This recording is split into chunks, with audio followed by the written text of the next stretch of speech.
Hello viewers, मैं doctor Anshu Saxena, associate professor in botany, SMCC government college Abu Road. आज discuss करूंगी आपके साथ चिपको मूवमेंट। चिपको मूवमेंट एक ऐसा सत्याग्रह था जो कि हमारे नागरिकों के द्वारा, भारत के नागरिकों के द्वारा काफ़ी पहले से 18th सेंचुरी से पर्यावरण संरक्षण या वृक्षों की कटाई को रोकने के लिए शुरू किया गया था। एक्चुअली चिपको मूवमेंट उत्तर प्रदेश के टिहरी गढ़वाल के ग्रामीण क्षेत्रों में प्राकृतिक वन संपदा के संरक्षण के लिए 1973 में प्रारंभ हुआ, क्योंकि इस आंदोलन के अंतर्गत स्थानीय निवासियों के द्वारा वृक्षों से चिपट कर उन्हें काटे जाने के विरुद्ध एक संघर्ष का आह्वान किया गया था। इसीलिए इस आंदोलन को चिपको आंदोलन कहते हैं। वर्तमान में ये आंदोलन हिमालय से लेकर भारत के कन्याकुमारी तक फैल चुका है। अब चिपको आंदोलन का उदय कब हुआ? हालांकि ये आंदोलन भारत के ऊपरी क्षेत्र गढ़वाल में शुरू किया गया था, लेकिन उससे पहले वृक्षों की अंधाधुंध कटाई के विरुद्ध पहला जो जन आंदोलन का उदय था वो राजस्थान के खेजड़ली गांव में हुआ था, जो कि जोधपुर से 25 किलोमीटर दूर है। और ये 18वीं शताब्दी में हुआ था। इसमें ये जो खेजड़ली गांव है, इसके आसपास विश्नोई जाति का बाहुल्य है। विश्नोई जाति, विश्नोई शब्द का जो अर्थ है वो है 20 + 9। उनके 20 और 9 विश्नोई जाति के जो लोग हैं उनके 20 + 9 सूत्र होते हैं, जिनमें से एक महत्वपूर्ण सूत्र है वृक्षों की रक्षा करना।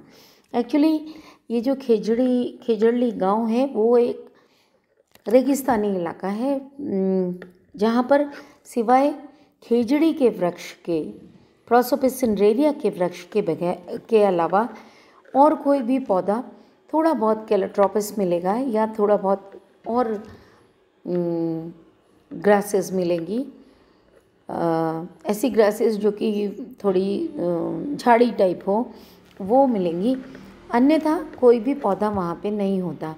और प्रोसोपिस सिंड्रेरिया का जो पेड़ है वो वहाँ के लोगों के लिए भोजन, उनके कैटल्स के लिए फॉडर वगैरह प्रोवाइड करता है। उसकी लकड़ी भी ये लोग काम में लेते हैं। तो प्रोसोपिस सिंड्रेरिया का जो प्लांट है, खेजड़ी का जो प्लांट है, वो एक तरीके से उनके लिए जीवनदायी प्लांट था।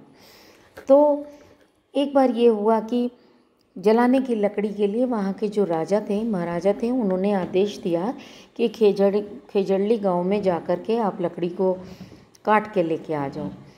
तो जब वहाँ के राजा के लोग लकड़ी काटने के लिए आए तो एक लेडी थी वहाँ पर, अमृता देवी। उन्होंने जब देखा तो उन्होंने अपने दूसरे आदमियों को या दूसरी लेडीज़ को इकट्ठा किया और वो जिस भी पेड़ को काटने लगते थे उससे वो लोग चिपक जाते थे कि पहले आप हमें काटो, उसके बाद फिर प्रोसोपिस सिंड्रेरिया को काटेंगे। तो राजा भी बहुत निष्ठुर थे। उन्होंने कहा कि इस पेड़ के साथ में इन लोगों को भी काट दो, लेकिन पेड़ तो कटेगा। तो विश्नोई जाति के 363 लोग, जिसमें अमृता देवी के पिता रामोजी और उनकी 3 पुत्रियां भी शामिल थे, वो सब उस राजा के आदमियों के द्वारा काट दिए गए। तो खेजड़ली ग्राम में वृक्षों की कटाई के विरुद्ध जो ये आंदोलन को प्राकृतिक वनस्पति की संरक्षण की दिशा में एक चिंगारी हम कह सकते हैं।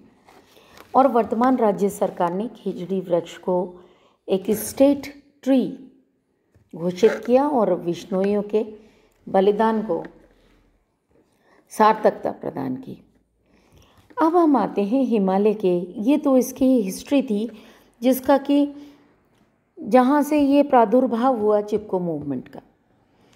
उसके बाद हिमालय के जो उत्तराखंड व्यावसायिक दृष्टि से काफ़ी इम्पॉर्टेंट है, क्योंकि वहाँ पर ठेकेदारों द्वारा लंबे समय से जो ट्रीज़ थे, बड़े बड़े टीक के वृक्ष थे, उनका और दूसरे पौधों का दोहन किया जाता रहा था।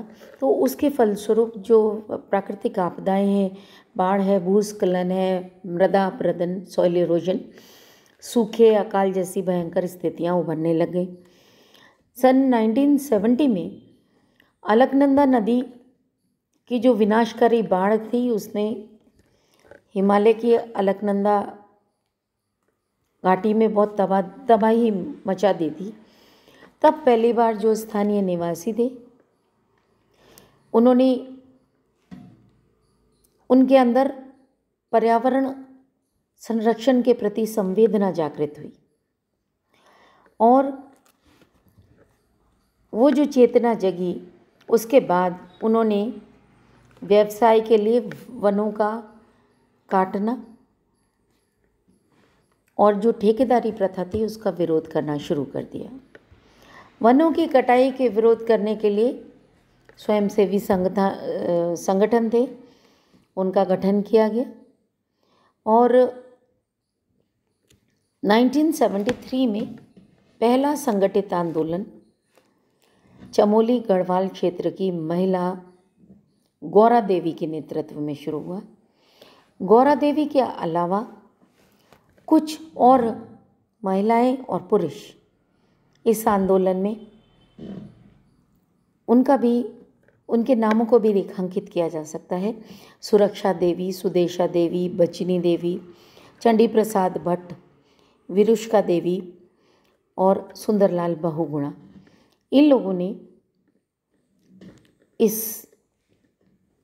इन वृक्षों की कटाई से बचाने के लिए ठेकेदारी प्रथा का विरोध करना प्रारंभ कर दिया और पेड़ों से लिपटकर ठेकेदारों को ललकारा कि ये जंगल हमारा मायका है महिलाओं ने, और कहा कि पेड़ हमारे भाई हैं और हम इनको कटने नहीं देंगे।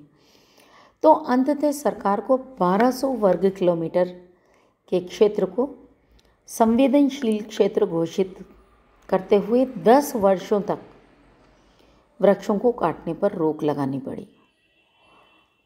इसलिए चिपको आंदोलन, जो आज के बदलते पारिस्थितिकीय संदर्भों में पर्यावरण की अंतर्राष्ट्रीय आवाज़ बन चुका है, वो चमोली गढ़वाल क्षेत्र की देन है। इसी तरीके से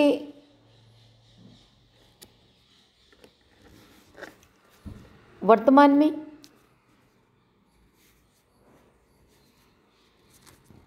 चिपको आंदोलन ने वर्तमान में पर्यावरण संरक्षण और वृक्षों के कटाई को रोकने के लिए एक मुहिम सी छेड़ दी है। हम देखते हैं वर्षा ऋतु में हम लोग प्लांट्स लगाने की तरफ ज़्यादा सोचते हैं। जितनी भी NGOs हैं उनका जो एक परमानेंट जो प्रोजेक्ट होता है वो ये प्रोजेक्ट होता है कि वृक्षारोपण किया जाए। नगर पालिका है, जिला परिषद है, फॉरेस्ट डिपार्टमेंट है, they try for plantation in the rainy season. Chipko आंदोलन का उद्देश्य क्या है? आपने पहले भी सुना होगा कि जब डेजर्ट में बहुत ज़्यादा कोई भी पौधे नहीं थे तो उस वक्त ये जो जंगली बबूल है उसके जो सीड्स हैं उनको गिराया गया हेलीकॉप्टर से, जिससे कि जहाँ पर भी वो गिरे वो वहाँ पे वेजिटेशन कर दें और जिसके कारण मृदा अपरदन को रोका जा सके। अब चिपको आंदोलन के उद्देश्य क्या हैं? तो 2 उद्देश्य सामने आते हैं। पहला, वृक्षों की अंधाधुंध कटाई को रोकना और दूसरा, पारिस्थितिकीय संतुलन बनाए रखने के लिए अत्यधिक वृक्षारोपण करना। सन 1977 में चिपको आंदोलन ने कार्यकर्ता थे, उन्होंने ये घोषणा की कि वनों का मुख्य उत्पाद लकड़ी नहीं है, बल्कि मिट्टी, जल और ऑक्सीजन है। जो लकड़ी के उपयोग के लिए लोग बाग काट दिया करते थे ठेकेदार, तो उन्होंने ये कहा कि नहीं, हमें मिट्टी को बचाना है, हमें जल को बचाना है और हमें ऑक्सीजन चाहिए अपने जीविका के लिए। वो सबसे बड़ा उत्पाद है। लकड़ी जो है वो सेकेंडरी चीज़ है। तो टीडी गढ़वाल की जो महिलाएं थीं, उन लोगों ने एक नारा दिया जिसको कि चिपको स्लोगन कहते हैं। चिपको स्लोगन है, क्या है जंगल के उपचार, मिट्टी पानी और बयार। मिट्टी पानी और बयार जिंदा रहने के आधार। तो ये एक चिपको नारा दिया गया महिलाओं के द्वारा। हम लोग कई जगह देखते हैं इस नारे को लिखे हुए। श्री बहुगुणा ने 1982 में यूनाइटेड नेशंस एनवायरमेंटल प्रोटेक्शन की लंदन में हुई बैठक में हिमालय क्षेत्र के वनों की कटाई पर रोक लगाने के माध्यम से जल और सॉइल के कंजर्वेशन के लिए योजना प्रस्तुत की। ऊंची भूमि को भूस्खलन से बचाने के लिए, घाटी के लोगों को बाढ़ से बचाने के लिए और पहाड़ियों में प्रत्येक वृक्ष की बहुत बड़ी आर्थिक भूमिका के बारे में उन्होंने उल्लेख किया। चिपको कार्यक्रम का वास्तविक उद्देश्य 5 F वाले वृक्षों का वृक्षारोपण है। अब ये 5 F कौन से हैं? 5 F का मतलब है फूड, भोजन, फॉडर, चारा, फ्यूल, ईंधन, फर्टिलाइजर्स, खाद और फाइबर्स, रेशे वाले पौधे। उन्होंने कहा कि इन पौधों का वृक्षारोपण किया जाए जिनसे मानव समुदाय अपनी मूलभूत आवश्यकताओं के लिए आत्मनिर्भर हो सके इन पौधों के ऊपर, और साथ ही सॉइल और वाटर कंजर्वेशन भी हो सके। वनों के प्रति लोगों में जागरूकता उत्पन्न करने के लिए, विशेषतः पर्यावरणीय सुरक्षा और आत्मनिर्भरता में वृक्षों की भूमिका को जन जन तक फैलाने के लिए चिपको आंदोलन कार्यकर्ताओं के द्वारा पद यात्राएँ की जाती हैं, पहले भी की गई और अभी भी की जाती हैं। शिविर लगाए जाते हैं और ग्रामीणों को वनों के महत्व के बारे में बताया जाता है। चूँकि पृथ्वी पर विकास के साथ साथ पर्यावरण का ह्रास भी हो रहा है, इसलिए वृक्षों को काटने से पहले उनके कटने पर होने वाले पारिस्थितिक असंतुलन की गणना अवश्य कर लेनी चाहिए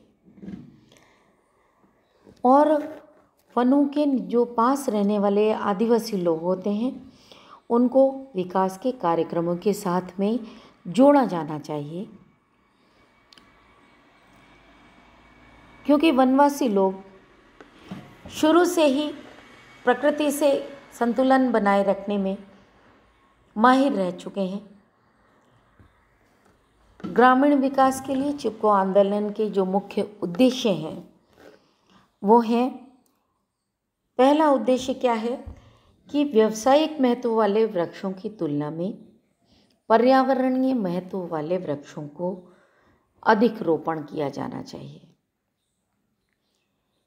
इकोनॉमिक इम्पोर्टेंस वाले नहीं चाहिए, जो एनवायरनमेंट को कंजर्व कर सके ऐसे पौधे लगाओ।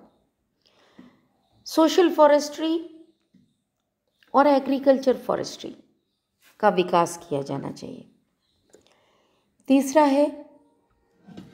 तीसरा जो उद्देश्य है वो ये है कि एनवायरमेंटल बैलेंस, इकोलॉजिकल बैलेंस बनाए रखने के लिए बड़े बड़े बांधों के निर्माण का विरोध करना चाहिए, क्योंकि बांध एक बहुत बड़े क्षेत्रफल के जो भूमि है उसको बिल्कुल बैरन कर देता है, वृक्ष रहित कर देता है।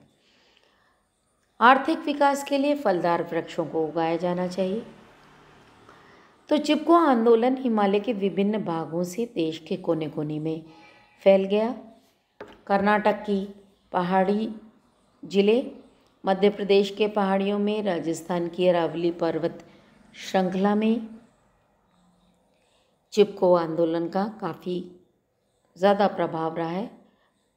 इसलिए पर्यावरण सुरक्षा की दृष्टि से और निरंतर बिगड़ते हुए पारिस्थितिक असंतुलन को रोकने के लिए ये एक बहुत ही महत्वपूर्ण आंदोलन रहा है। तो ये कुछ जानकारी मैं आपके साथ साझा करना चाहती थी। बहुत बहुत धन्यवाद।